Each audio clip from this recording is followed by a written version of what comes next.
السلام علیکم ناظرین، قانون دان کے ساتھ میں ہوں سلمان احمد مان۔ ناظرین، 1872 میں پریوی کونسل نے ایک فیصلے میں لکھا کہ انڈیا میں لیٹیگنٹس کی اصل مشکلات کا انہیں سامنا تب کرنا پڑتا ہے جب ان کے ہاتھ میں عدالت کی ڈکری آ جاتی ہے، کیونکہ انڈیا میں فیصلوں کو ایگزیکیوٹ کروانا انتہائی مشکل کام ہے۔ ایسا ہی ایک مقدمہ ہندوستان کی سپریم کورٹ نے ابھی ایگزیکیوشن کے حوالے سے ڈیسائیڈ کیا، تو اس میں عدالتی فیصلے میں انہوں نے لکھا کہ یہ مقدمہ لاء سکولز میں پڑھایا جانا چاہیے کہ لاء سکول میں جو پڑھنے والے لوگ ہیں ان کو ایگزیکیوشن کی جو پروسیڈنگز ہیں ان کا ان ڈیپتھ نالج ان کا بلڈ ہو سکے۔ پاکستان میں بھی حالات اس سے کچھ مختلف نہیں ہیں۔ یہ ایک کام ہے کہ عدالت سے فیصلہ لے لیا جائے کہ اس مقدمے کی تقدیر کیا ہوگی، یعنی کہ اس مقدمے میں ججمنٹ لے لی جائے، اور اس ججمنٹ کو ایگزیکیوٹ کروانا ایک انتہائی مشکل اور دیر پا عمل ہے۔ اسی قسم کے ایک مقدمے کے حوالے سے آج ہم بات کریں گے۔ یہ مقدمہ جو ہے پاکستان کے سب سے پرانے سینما سے متعلقہ جو پراپرٹی ہے، پاکستان ٹاکیز اور حمید منزل جو والڈ سٹی آف لاہور اب کہلایا جاتا ہے، اس میں ٹکسالی جو ایریا ہے اس میں یہ پراپرٹی موجود ہے، جس کا مقدمہ بیگم طاہرہ سلطانہ نے 1970 میں شروع کیا اور آج تک وہ مقدمہ پینڈنگ ہے۔ پاکستان ٹاکیز کے حوالے سے یہ جو مقدمہ ہے یہ 1970 میں فائل کیا گیا، جس کی جو پریلیمنری ڈکری ہے وہ 1983 میں جاری کی گئی۔ ہائی کورٹ تک پھر یہ فیصلہ گیا۔ اس مقدمے کو 2001 میں اس کا فیصلہ سنایا گیا، جس کا جو الٹیمیٹ ڈیسیژن ہے وہ 2002 میں سپریم کورٹ آف پاکستان نے ڈیسائیڈ کیا۔ 20 سال قبل سپریم کورٹ آف پاکستان نے اس مقدمہ میں آخری فیصلہ تو جاری کر دیا، لیکن 2002 سے آج تک اس مقدمے میں ایگزیکیوشن کی جو پروسیڈنگز ہیں وہ پینڈنگ ہے اور آج تک یہ معاملہ سمیٹا نہیں جا سکا۔ آج ہم اسی مقدمہ میں تنہا محنت کرنے والی مسمات طاہرہ سلطانہ صاحبہ کے ساتھ موجود ہیں، جنہوں نے پچھلے 50 سال اس مقدمے کو دیے اور اپنی زندگی کا ایک بہت بڑا حصہ عدالتوں کا چکر لگاتے گزارا، جو کہ آج بھی اس مقدمے کے جو فروٹس ہیں وہ حاصل کرنے میں کامیاب نہیں ہو سکی۔ تو آج ہم ان کے ساتھ موجود ہیں، ان سے جانیں گے اس سارے پروسیس میں انہوں نے کیا مسائل دیکھے اور کیا سیکھا انہوں نے اس عدالتی جو نظام ہے اس کے حوالے سے۔ السلام علیکم میڈم۔ جی وعلیکم السلام۔ میڈم، 1970 میں اس مقدمے کی ابتدا ہوئی، جب آپ کے جو سسر تھے ان کی جو پراپرٹیز تھیں ان کے حوالے سے اس مقدمے کو شروع کیا گیا۔ جب آپ نے مقدمہ شروع کیا تھا تو اس حوالے سے بتائیے، تب کیا معاملات تھے؟ سوسائٹی یا آپ کی جو اپنی فیملی تھی اس کی طرف سے کس قسم کے معاملات کا آپ کو سامنا کرنا پڑا جب آپ مقدمے کے لیے آپ نے ڈیسائیڈ کیا کہ اب میں نے مقدمہ کرنا ہے؟ میں جی آپ کو وضاحت سے بتا سکوں گی کہ میری عمر اس وقت 33 برس تھی۔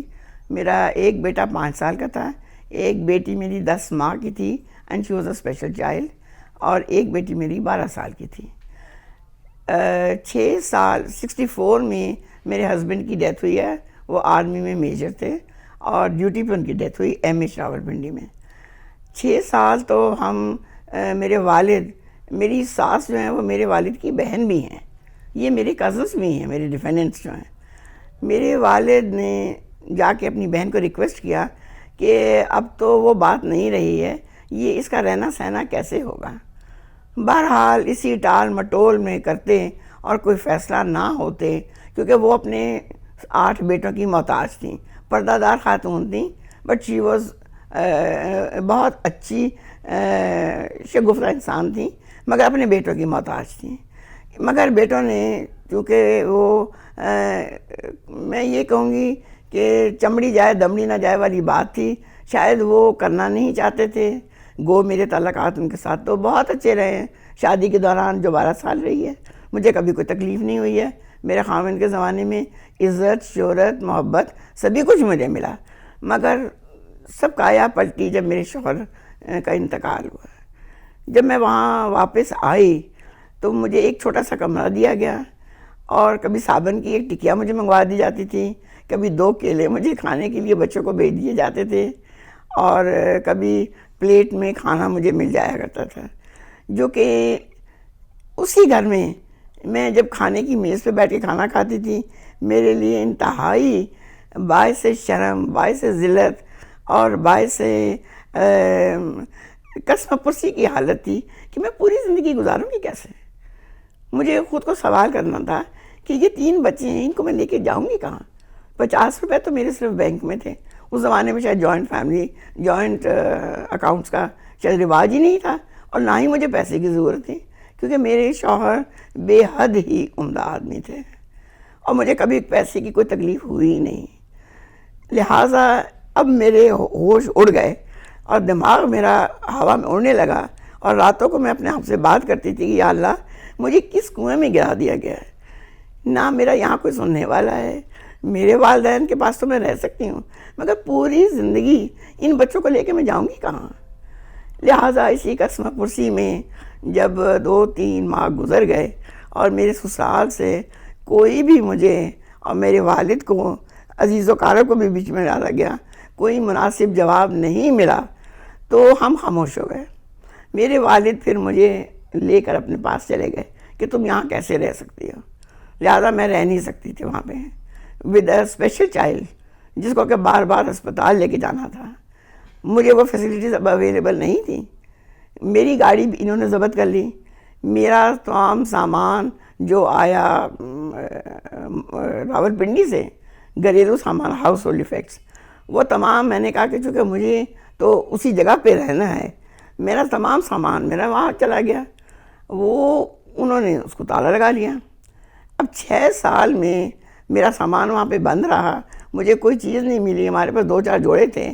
ہمیں بہن بھائی عزیز و اقارب کبھی بچوں کے لیے کھلونے لے آتے، کبھی بچوں کے لیے جوتے، کبھی کپڑے لے آتے. یہ کیس ٹائم بار ہونے کو 1970 میں آ گیا. اس زمانے میں چیف جسٹس مولوی مشتاق حسین صاحب تھے، جسٹس منصور قادر تھے، جسٹس کیکاؤس تھے.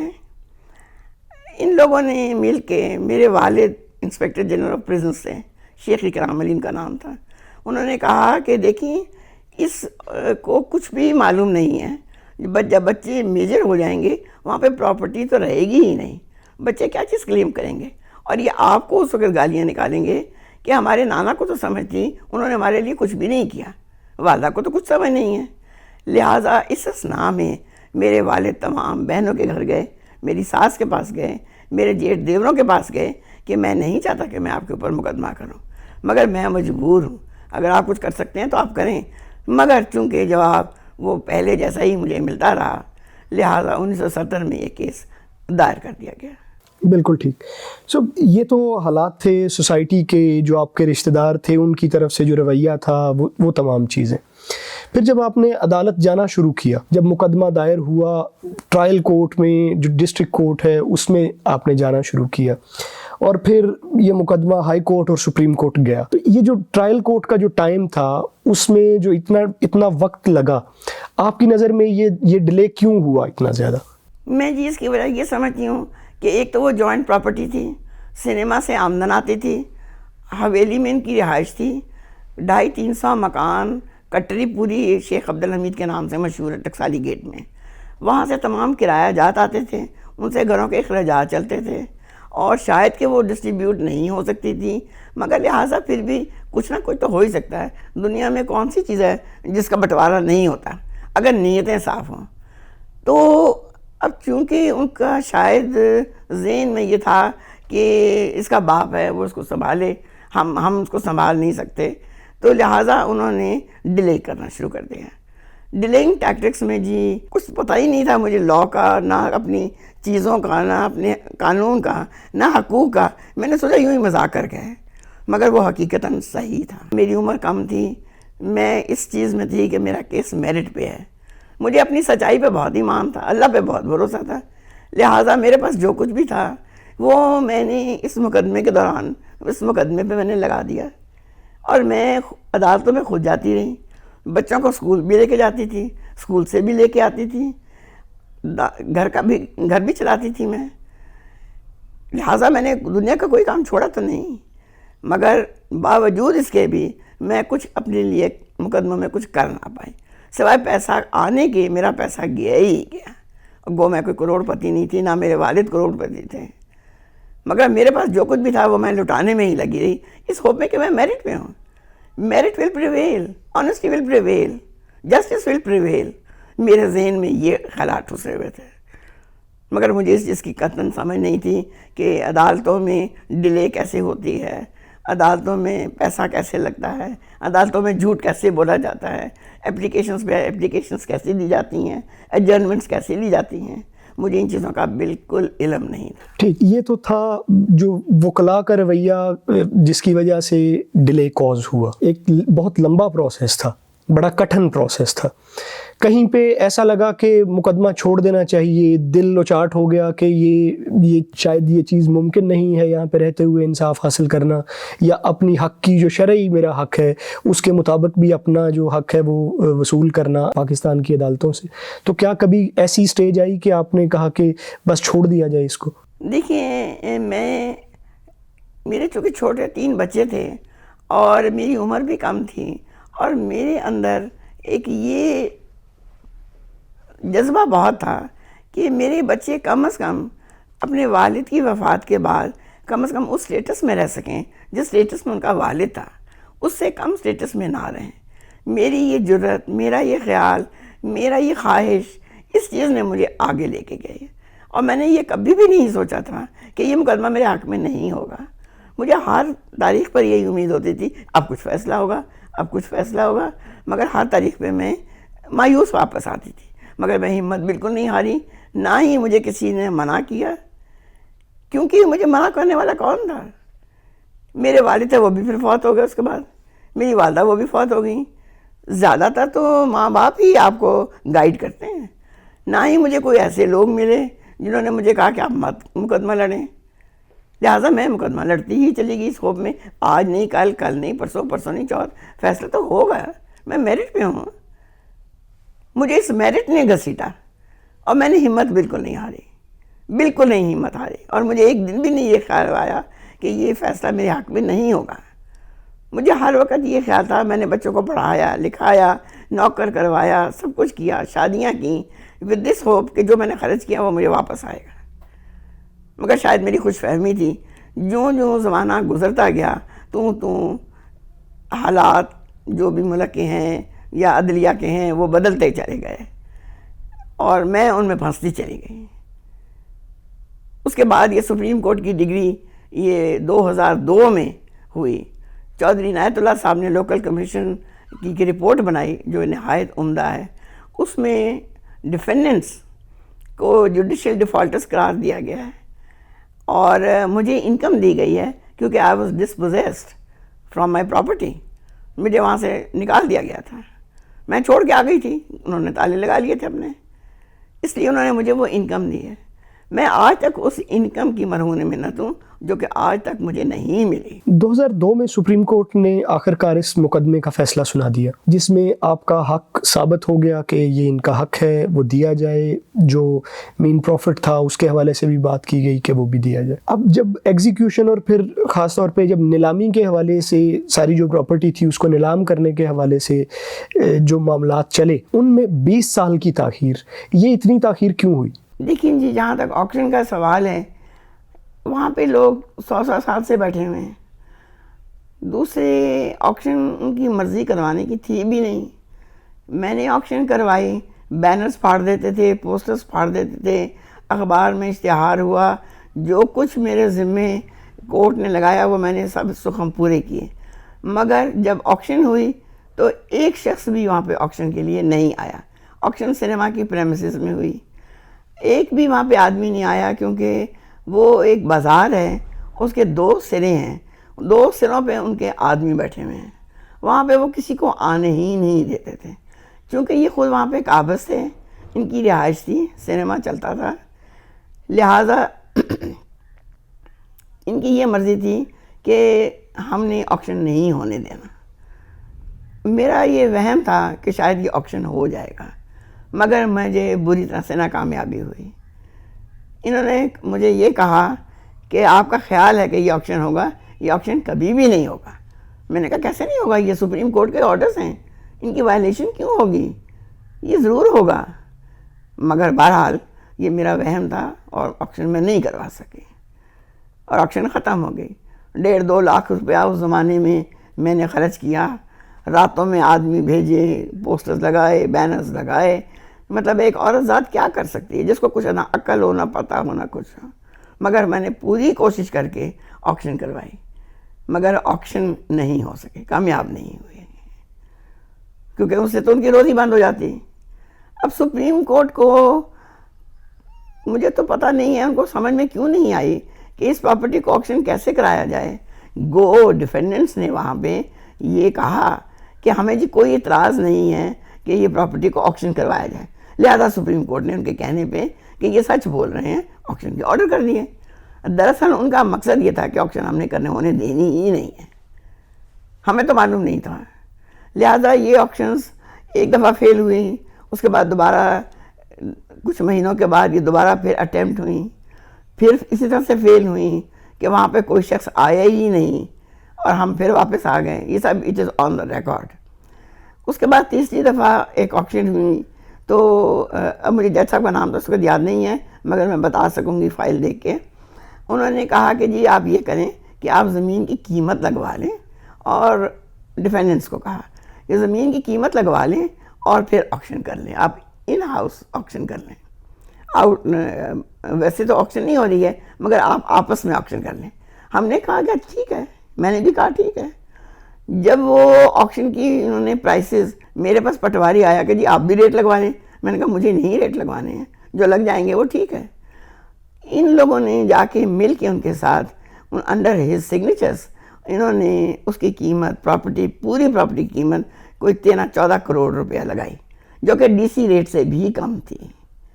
جب کورٹ میں یہ ریٹس آئے تو میں نے ان سے, اور انہوں نے کمرشل پراپرٹی کو شو کیا ہوا تھا ریزیڈینشیل پراپرٹی. میں تو تڑپ گئی کہ آپ نے سنیما کو صرف کمرشل رکھایا ہے, 45 دکانیں ہیں انہیں آپ نے ریزیڈینشیل بنا دیا ہے, یہ کیسے آپ نے کیا؟ اس کی تو قیمت ہی کم ہو گئی. لہٰذا جو بھی ہونا تھا میں نے انکار کر دیا, میں نہیں مانی اس بات کو. جج نے اس پہ کہہ دیا کہ یہ نہیں مانتی ہیں, آپ نے جو ریٹس لگوائے ہیں یہ کوئی آفیشیل ریٹس نہیں ہیں, یہ تو پرائیویٹ ریٹس آپ نے خود لگوائے ہیں. ان ریٹس کے پیچھے یہ لوگ مقدمے کو ڈیلے کرنے کے لیے یہ ہائی کورٹ گئے, آپ کو اندازہ ہے, سیشن کورٹ گئے, آپ کو اندازہ ہے. انہوں نے 2:30 بجے انہوں نے بحث سنی اور 4 بجے انہوں نے فیصلہ اناؤنس کر دیا, ہمارے خلاف کر دیا. اس کے بعد ہائی کورٹ میں گئی, آپ کو اندازہ ہے. اس کے بعد پھر میں سپریم کورٹ میں گئی. سپریم کورٹ میں 2000 جنوری میں ثاقب نثار تھے, میں ان کے پاس لاہور رجسٹری میں گئی. انہوں نے اس چیز کو سپریم کورٹ کا جو فیصلہ تھا اسے اپہولڈ کیا, اور انہوں نے اسی فیصلے کو قائم رکھا کہ وہی آکشن ہوگی. حالانکہ احمد وحید صاحب میرے لائر تھے, انہوں نے لکھا کہ جی آکشن نہیں ہوگی, but there has to be a logical end to this case, and logical end would be کہ آپ اس کو ان کا حصہ جو ہے وہ الگ کر دیں. دنیا میں کون سی چیزیں جو الگ نہیں ہو سکتی ہیں, اگر ول ہو تو سب کچھ ہو سکتا ہے. لہٰذا انہوں نے جب یہ اپلیکیشن دی, شاید 15 کو میرا خیال ہے وہ ریٹائر ہو رہے تھے, یہ سپریم کورٹ میں چلا گیا, وہاں سے وہ فائل بھی غائب ہو گئی, وہ کاغذ بھی غائب ہو گئے, وہ ان ڈیفینڈنٹس نے نقشے بھی غائب کروا لیے. سو آئی ایم اسٹل دیئر. اس کے بعد میں نے پھر پراپرٹی کے لیے پرسو ہی نہیں کیا, نہ ہی آکشن کے لیے کیا, because it is going to be an utter failure. Defendants یہ کہتے تھے ہم سب مل کے بیٹھ کے جوائنٹلی اس کو بیچ لیں. اتنی بڑی پراپرٹی جوائنٹلی کیسے بکے گی؟ اور جب بکے گی تو اس پہ ان لوگوں نے لینا دینا بھی کرنا ہے. لوکل کمشنر کی رپورٹ میں ہے کہ ان کے میں 2 پارٹیز تھیں.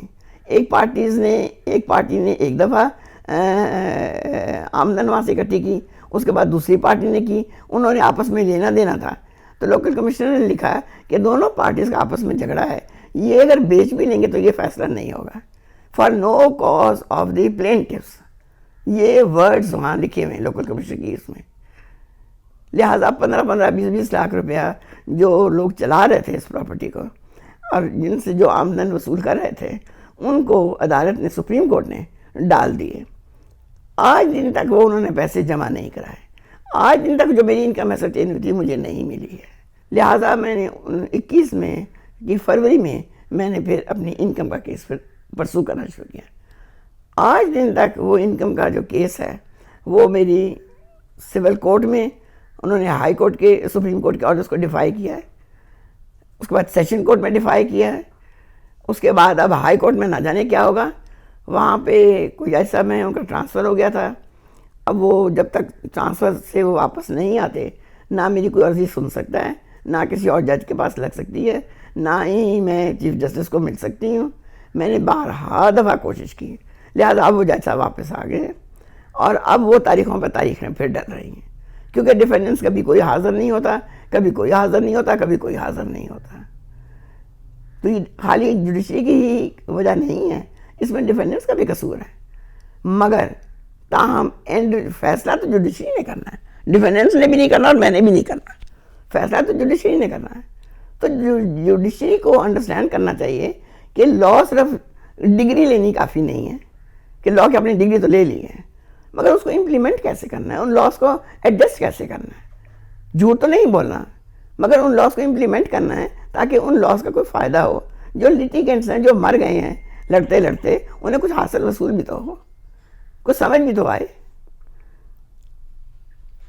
ابھی تک ہمیں انکم کا تو ایک پیسہ بھی نہیں ملا. یہ جو آپ کی پراپرٹی کے حوالے سے جو آپ کا مقدمہ ہے, پچھلے 50 سال جو آپ نے کنٹیسٹ کیا ہے مقدمہ, آپ کا کیا ایسٹیمیٹ ہے کہ اس مقدمے کو کنٹیسٹ کرنے میں آپ کا کتنا خرچہ آیا ہے؟ پہلے تو جی جب یہ انیشیلی کیا تھا اس وقت تو زمانہ ذرا سستا ہی تھا. اس وقت پھر بڑھتے بڑھتے بڑھتے بڑھتے اب تک تو کم از کم میرا ایک رف اندازہ یہ ہے 8-9 کروڑ تو کہیں گئے ہی نہیں, کیونکہ میں نے اپنی 2 پراپرٹیز بیچی ہیں. میں نے اس کے علاوہ جو کچھ بھی میرے پاس تھا میں نے بہت کچھ بیچ دیا. الحمدللہ اللہ کا بڑا شکر ہے کہ اللہ تعالیٰ نے میری بہت مدد کی ہے, مجھے کہیں سے قرضہ لینا نہیں پڑا. مگر جو کچھ بھی تھا وہ اللہ تعالیٰ نے اور وکیلوں کے تعاون کے ساتھ میں اس کیس کو ابھی بھی لڑ رہی ہوں. اور مجھے سمجھ میں نہیں آتی کہ یہ فیصلہ کس طرح سے ہوگا. آپ نے پچھلے 50 سال یہ جو جوڈیشل سسٹم کا ہمارا جو نظام ہے پورا, اس کو بڑا قریب سے دیکھا ہے. کس کس جگہ پہ آپ کی نظر میں کچھ تبدیلیاں ہیں جو کہ ہونی چاہیے جس سے انصاف کی جو فراہمی ہے وہ بہتر ہو سکے؟ جی بالکل ایسے ہی ہے, اور کئی دفعہ میں خود اپنے آپ سے سوال بھی کرتی ہوں, اور میں بہت سارے ججز کو ملنا بھی چاہتی ہوں مگر ملنے نہیں دیتے, کہتے ہیں جی ٹائم نہیں ہے. ٹو بی ویری آنیسٹ کہ سپریم کورٹ کا جو فیصلہ ہے آفٹر آل واپس امپلیمنٹیشن کے لیے تو سول کورٹ ہی جانا ہے. سول کورٹ یہ وہ ادارہ ہے جہاں ڈرٹی لینن واش ہوتی ہے. جب ایک دفعہ آپ وہاں سے فارغ ہو کے چلے گئے اور سپریم کورٹ نے ایک فیصلہ کر لیا تو دوبارہ سول کورٹ میں جا کے ایک نیا مقدمہ بنانے والی بات ہے نا جی. سول کورٹ نے پھر فیصلہ غلط کر دیا, سیشن کورٹ نے پھر غلط کر دیا, اب ہم ہائی کورٹ میں پھنسے ہوئے. میں یہ سمجھتی ہوں کہ سپریم کورٹ جب ایک ڈگری کرتی ہے, سپریم کورٹ کو امپلیمنٹ یہ خود کرنا چاہیے, کیونکہ سپریم کورٹ نے تو ٹوٹل اس کیس کو پڑھا ہوتا ہے, دیکھا ہوتا ہے, قریب سے سمجھا ہوتا ہے, انڈرسٹینڈ کیا ہوتا ہے, آرڈر کیے ہوتے ہیں. سپریم کورٹ کے لیے اس کو امپلیمنٹ کرنا بہت آسان ہے, but throwing it back to the civil court is utterly useless. From not their point of view, یہ ایک سائل کے پوائنٹ آف ویو سے ہے جس نے کہ 50 سال پیسہ, زندگی, شہرت, عزت, ہر چیز اپنی اس مقدمے کے لیے ہم نے کی ہے. اویئرنیس تو یہ بہت اچھی بات ہے, اویئرنیس تو ہونی چاہیے عورت کو. اویئرنیس تو مجھے اس مقدمے میں پڑھ کے آئی ہے, مجھے بھی اویئرنیس نہیں تھی. مگر میں یہ سمجھتی ہوں کہ سپریم کورٹ کو ایک کوئی ادارہ قائم کرنا چاہیے جو کہ سپریم کورٹ کے نیچے ہو, اور سپریم کورٹ کے لفظ کو ان لیٹر اینڈ اسپرٹ امپلیمنٹ کرے, جس سے کم از کم اگر آکشن کے آرڈر ہوئے ہیں اور آکشن نہیں ہوئے تو سپریم کورٹ کو معلوم ہے کہ نہیں ہوگی آکشن, تو ان کو کچھ اور اپنا موڈس آپرینڈی کو تبدیل کرنا چاہیے. اگر اس طریقے سے نہیں ہو رہا تو کچھ اور کرنا چاہیے, بیکاز ججز, judiciary, they are very well versed. جب وہ کسی کی سائل کی شکل دیکھتے ہیں اور اس کے آرگیومنٹس دیکھتے ہیں, اس کے وکیل کے آرگیومنٹس دیکھتے ہیں, تو میرا خیال ہے کوئی وجہ نہیں ہے کہ وہ ایسرٹین نہ کر سکیں کہ کون غلط ہے کون صحیح ہے. اب اگر ججز اس کو ویریفائی نہیں کر سکتے, ججز are like police officers. Police والے کوتوال میں چور کو لے جاتے ہیں اور وہاں پہ اس کی شکل دیکھ کے کہتے ہیں کہ اس نے چوری کی ہے. سو ججز آلسو نو دا کیس, ان کو معلوم ہے کون جھوٹا ہے کون سچ ہے, تو انہیں چاہیے کہ وہ وہاں پہ اس کو ریلیف دیں, جب انہوں نے فیصلہ اس کے حق میں کر ہی دیا. نمبر 1. نمبر 2, سول کورٹس میں جتنی بھی میکسیمم ڈیلے اور کرپشن ہوتی ہے, میرے ان 50 سالوں میں نے یہ دیکھا ہے کہ وہ یہ سمجھتے ہیں کہ یہ سب کچھ ردی کا انبار ہے, لوگ اپنا ضائع کر رہے ہیں. وہ تو اینڈ آف دا منتھ اپنی تنخواہ لے کے چلے جاتے ہیں 1 مہینے کے بعد. سال بیچارے کی تو 1 تاریخ بھی نہیں پڑتی ہے. اور میں نے ایک جگہ اپلیکیشن میں نے لکھا بھی ہے, میں نے MIT کو لکھا بھی ہے کہ at the end of the day civil court والے اپنی تنخواہ لے کے چلے جاتے ہیں, میرا کیا ہوگا.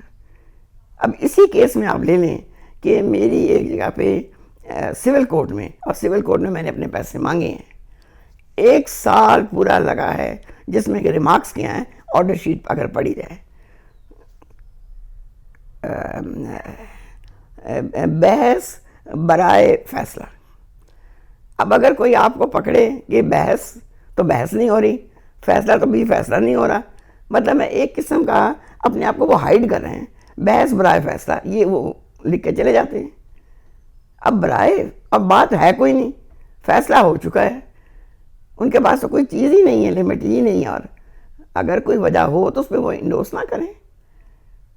اب سائل کیا کر سکتا ہے؟ اگر میں اپلیکیشن دیتی ہوں کہ جس جج سے ٹرانسفر کریں, اس جج کو ٹرانسفر کرنا, دوبارہ آدمی کو دوبارہ نوٹس جانے, پیسے کا خرچہ, دوبارہ اس جج کے پاس حاضریاں دینی, تو اتنا ہی ٹائم لگ جائے گا جتنا اس پریویس جج کے پاس لگ جائے گا.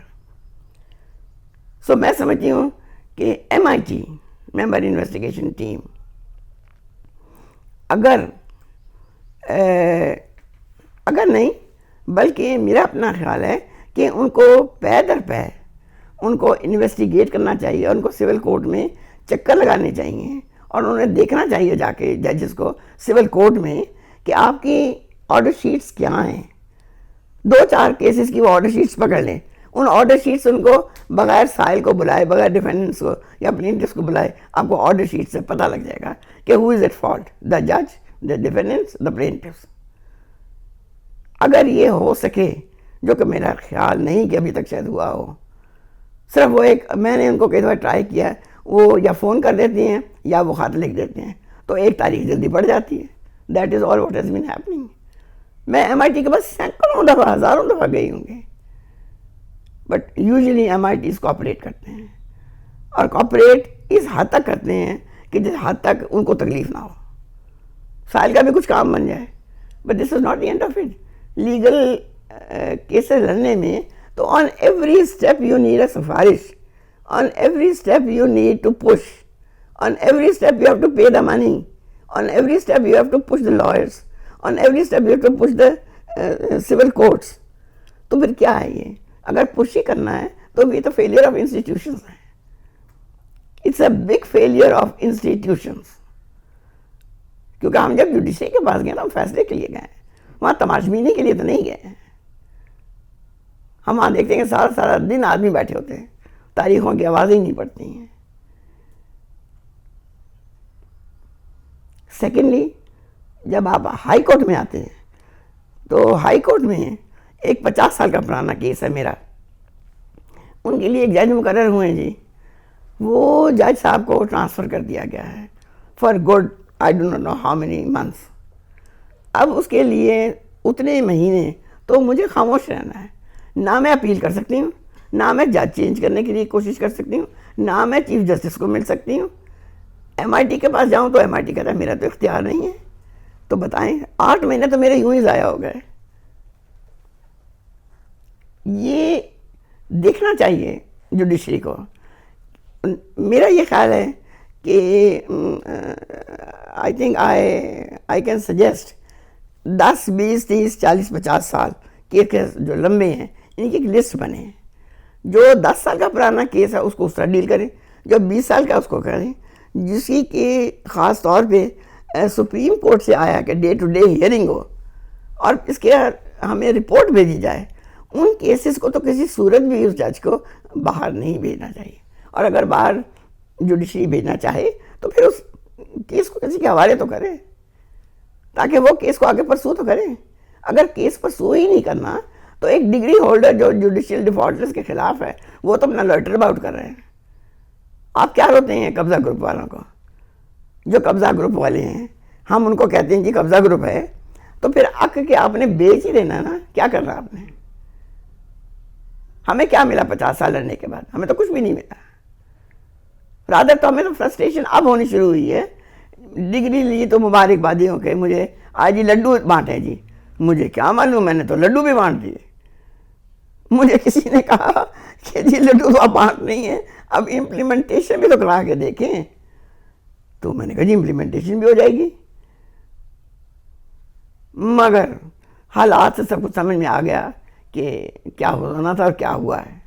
بالکل ٹھیک. اسی مقدمے میں ہمیں جویریہ کامران جوائن کریں گی, جو کہ لیگل ایڈ سوسائٹی کے خواتین کے پراپرٹی میں حقوق کے حوالے سے پروجیکٹ کی کوآرڈینیٹر ہیں. سو جویریہ, جیسے طاہرہ سلطانہ صاحبہ نے بتایا اپنے مقدمے کے حوالے سے, ان کا مقدمہ جو تھا جب وہ شروع کر رہی تھیں, he had to face certain circumstances, جو کہ اپنی فیملی کی طرف سے جو ان کے ان لاز تھے, جب ان کے ہسبینڈ کی ڈیتھ ہوئی تو کس قسم کے حالات کا انہیں سامنا کرنا پڑا, کس قسم کا ٹریٹمنٹ انہیں فیس کرنا پڑا اپنے ان لاز کے پارٹ. تو جب آپ لوگوں کے پاس لیگل ایڈ سوسائٹی میں جو مقدمے آتے ہیں تو خواتین عمومی طور پہ کیا بتاتی ہیں کہ کس قسم کے حالات کا انہیں سامنا کرنا پڑتا ہے؟ آئی تھنک جیسے ان کے کیس سے بھی کافی ظاہر ہوا کہ فائنینشیل تو ایک بہت ہوتا ہے, لیکن اگر ہم ان کو لیگل ایڈ پرووائڈ کر کے وہ ہم ان کا ایک تھوڑا برڈن لیس کر بھی دیں تو بھی اتنے اور مسائل ہیں جن کا ان کو فیس کرنا پڑتا ہے. اور پراپرٹی کے کلیم کرنے کا تو ایک آپ سمجھے اگلا سٹیپ ہے. اس سے پہلے ہی اگر ہم دیکھیں, جیسے ہم زیادہ تر جن at least specifically in this project ہم لاڑکانہ, نواب شاہ اور کراچی کو ابھی ٹارگیٹ کر رہے ہیں. ان میں ہم جب جاتے ہیں کمیونٹیز کے اندر تو ہم دیکھتے ہیں کہ ان کی ڈاکیومنٹیشن کے اتنے زیادہ ایشوز ہیں کہ اگر ابھی ان کی کسی کی ان کے انہیریٹنس کی کوئی پینڈنگ ہے یا چاہے نہیں ہے, لیکن ان کی سی این آئی سی میں اتنے ایشوز ہیں, یا تو ان کے بنے ہوئے نہیں ہیں سی این آئی سی, یا ان کے سی این آئی سی میں اس طرح کی پرابلمز ہے کہ ان کے جو شوہر ہیں وہ ان کے بھائی داخل ہوئے میں سی این آئی سی میں, یا ان کے ان کو پتہ ہی نہیں ہے کہ سی این آئی سی بھی بنوانا چاہیے, کیونکہ اس سے اتنے اور چیزیں لنکڈ ہیں جو ان کے لیے ان کے رائٹس حاصل کرنے کے لیے ان کو مدد کر سکتی ہیں. تو اس لیول پہ بھی اتنے ایشوز ہیں کہ claiming your property, then actually filing a case, and then the issues that come up, وہ تو ایک بالکل اگلا سٹیپ ہے. اور افسوس کی بات یہ ہے کہ ان جو ایک سٹگما ہے اور جو ایک ڈر ہے کہ ایک خاتون اپنی پراپرٹی کلیم کر کے یا اس سے پیسے وصول کر کے فائنینشلی انڈیپینڈنٹ ہو جائے گی, وہ اتنا زیادہ ہے کہ سی این آئی سی کے ایشوز فکس کرانے میں بھی فیملی سپورٹ نہیں کرتی. جیسے میں آپ کو بتائی تھی کہ ایک ہمارے پاس کیس آیا تھا, اس میں جو اس کے شوہر تھے وہ بھائی داخل ہوئے ہوئے تھے, لیکن کیونکہ اس کے سسرال والوں کو پتہ تھا کہ آگے جا کے اگر یہ چینج ہو گیا تو پھر پراپرٹی کا یہ ہوگا, تو اس میں بھی ہمیں کاؤنسلنگ بھی کرنی پڑتی ہے فیملیز کی, ان کو بتانا بھی پڑتا ہے, ان کو اس اور طریقوں سے بھی سپورٹ کرنا پڑتا ہے other then actually getting that change done in the CNICs وغیرہ. So definitely there are a lot of problems that come before even claiming your right to property. Tahira Sultana صاحبہ کا جو کیس ہے یہ 50 سال پہ محیط ایک مقدمہ ہے, جس میں ٹرائل کورٹ کا جو ڈیسیژن آیا اس میں ایک بہت لمبا عرصہ لگا. اس کی وجہ جو ہے وہ پراپرٹی کی کمپلیکیشن ہے, اس کی جو وجہ ہے وہ پراپرٹی کا جو حجم ہے, جو سائز ہے, جو اس کی قیمت ہے, یہ چیزیں ہیں. پھر اس کی جو ایک اہم وجہ ہے وہ ہے پراپرٹی جس جگہ پہ سچویٹڈ ہے. جیسے آپ نے بتایا کہ ایک بہت کم تعداد ہوتی ہے جو ایڈوائس کے بعد جو ایکچوئل مقدمہ کرنے کی طرف جاتے ہیں. تو کیا آپ لوگوں کے پاس آگے کچھ اسٹیٹسٹکس اس حوالے سے بھی ہوتے ہیں کہ کتنے لوگ ہیں جو مقدمہ شروع کرنے کے بعد اس کو پرسو کرتے رہتے ہیں؟ یہ کیا ریشو رہتی ہے کہ جو لوگ مقدمہ شروع کر لیں پھر اس کو جاری بھی رکھیں آپ کے ساتھ؟ تو ہم اپنے پروجیکٹ میں جو ہے نا کافی اس چیز کو کافی ڈفرینٹ طریقوں سے ٹارگٹ کر رہے ہیں. ایک تو ہمارے پاس جو کیسز ہوتے ہیں وہ بھی کافی ڈفرینٹ فورم سے آتے ہیں. اگر میں 2 کی بات کروں تو ایک ہماری Sindh legal advisory call centre ہے جس میں جو وکیل ہوتے ہیں وہ مفت قانونی مشورہ حاصل کرتے ہیں. اس میں جب بھی کوئی پراپرٹی ریلیٹڈ مسائل آتے ہیں ایک تو وہ ڈیٹا بھی ہمارے پاس آتا رہتا ہے جس کو ہم انالائز وغیرہ بھی کرتے ہیں دیکھنے کے لیے کہ کن ایریاز میں کس طرح کے زیادہ پرابلمز آ رہے ہیں. جیسے فار ایگزامپل رورل ایریاز میں ایڈمنسٹریٹو پرابلم زیادہ ہیں, CNICs کے زیادہ ایشوز ہیں ایز کمپیئر ٹو اگر ہم کراچی دیکھیں تو کراچی میں مینٹیننس کے زیادہ ہیں, پارٹیشن کے زیادہ ہیں, تو یہ بھی ایک ڈفرینس آ جاتا ہے رورل اربن میں. لیکن جب پھر دوسرے طریقے سے جو ہمارے پاس آتے ہیں وہ آتے ہیں ہماری اپنی فیلڈ سے, کیونکہ ہم کمیونٹیز کے اندر جا کے بھی اس کے اوپر کام کر رہے ہیں. تو جو ہمارے Sindh legal advisory call centre سے کیسز آتے ہیں نا, ان کی کنورژن اور بھی کم ہوتی ہے, کیونکہ اگر آپ کو بتاؤں کہ کئی جو ہمارے پاس کالز آتی ہیں وہ جب ہم کالز ریکارڈ کر کے مطلب سنتے ہیں ریسرچ پرپسز کے لیے, تو وہ ایک اس طرح لگتا ہے کہ کوئی عورت چھپ کے کہیں اندر بیٹھ کے بات کر رہی ہے, کیونکہ اس کی بات بھی کئی دفعہ سمجھنا مشکل ہوتا ہے. پھر اگر ہم اس کو کال بیک کریں کوئی اور ڈیٹیل کے لیے یا جسٹ ٹو فالو اپ, تو وہ ہمیں ایکنالج کرنے سے بھی انکار کر دیتی ہیں, یا وہ بول دیتے ہیں کہ رانگ نمبر ہے, یا بول دیتے ہیں نہیں ادھر یہ نام کی کوئی خاتون ہے نہیں. تو اس سے تو ہمیں بہت دقت ہوتی ہے. Despite us kind of keeping in touch with them, calling them back, we have a mechanism کہ ہم نے اتنے ٹائم میں ہی ان کو کال بیک کرنا ہے تاکہ اگر اس وقت بھی ان کے پاس تھوڑی ہمت ہے تو ہم اس ہمت کو کیپٹلائز کر کے ہم آگے لے جائیں. لیکن ان کے جو ایکچوئل کیسز میں بدلتے ہیں وہ میں آپ کو بولوں گی بہت کم ہے, بہت بہت کم ہے مطلب. اور اس میں تو اگر سندھ لیگل ایڈوائزری کال سے نہیں گئی تو اس میں تو زیادہ تر ایڈوائس تک ہی محدود رہتے ہیں. اس کے علاوہ جو ہم فیلڈ پہ کام کر رہے ہیں نا, تو ہم نے کافی اس پہ ڈفرینٹ طریقوں سے اس پہ ٹارگٹ کیے کہ ہم کس طرح ایکچولی جب ہم فیلڈ پہ کام کر رہے ہیں تو ہم فیلڈ سے کیسز اور جن لوگوں کو لیگل ایڈ کی ضرورت ہے ان کو ہم ایکچولی کہاں تک کس اسٹیپ تک ہمارے پاس ایکچولی لے کے آ سکتے ہیں. اس میں ہم لوگ کا ایک پیرا لیگل پروگرام ہے جو ہم اس پروجیکٹ میں امپلیمنٹ کر رہے ہیں, جس میں ہم نے کچھ خواتین ہیں جو ہم نے کراچی, لاڑکانہ اور نوابشہ میں سلیکٹ کی ہوئی ہیں. وہ ایک والنٹیئر بیسس پہ ہمارے ساتھ کام کرتی ہیں, and those are women from the communities themselves that we're working in. So those women we have trained over a couple of trainings on, they have the basic knowledge کہ آپ کی inheritance میں کیا شیئرز بنتے ہیں, اس کے کس کے پاس آپ نے جانا ہے, بیسک جو آپ ایک کر سکتے ہو. ان کو ہم نے مٹیریل بھی پرووائڈ کیا ہوا ہے. وہ ان مٹیریلس کو ایک تو لے کر اپنے کمیونٹی میں گھروں میں ہی عورتوں کو کلیکٹ کر کے جو ہے نا وہ ایک سیشنز کرواتی رہتی ہیں, اویئرنیس کے sessions, to actually start the conversation. And for us to strategically start the conversation from within the community has actually helped us a lot, so we've seen in the project, because in a very sensitive topic like property, which is related to a woman's financial independence, which is already so threatening to the community, to our culture, for us to have those links that are the paralegals in the communities, وہ ہمیں cases میں بہت help کرتا ہے, کیونکہ ایک تو وہ ریلیشن شپ بلڈنگ اور ٹرسٹ بلڈنگ ہو جاتا ہے. پھر ہمارا ایک سمجھے نمائندہ کمیونٹی میں ہر وقت اویلیبل ہے, چاہے ہمارا سیشن ہو رہا ہے یا نہیں ہو رہا, چاہے ایک آفیشیل چیز ہو رہی ہے یا نہیں ہو رہی ہے, they are planted within the community now. تو اس میں چاہے کسی بھی وقت کوئی بھی ہیلپ چاہیے ہو, کوئی ڈسکشنس کے تھرو ہی, ان کے اپنے جو سوشل گیدرنگس بھی ہوتی ہیں اس کے تھرو ہی ہمارے پاس اب بہت کیسز آنا شروع ہو گئے ہیں. وہ پیرا لیگل ایک بہت اہم ہمارا ایک لنکیج ہے, تو وہ پھر اس میں بھی ہیلپ کرتی ہیں.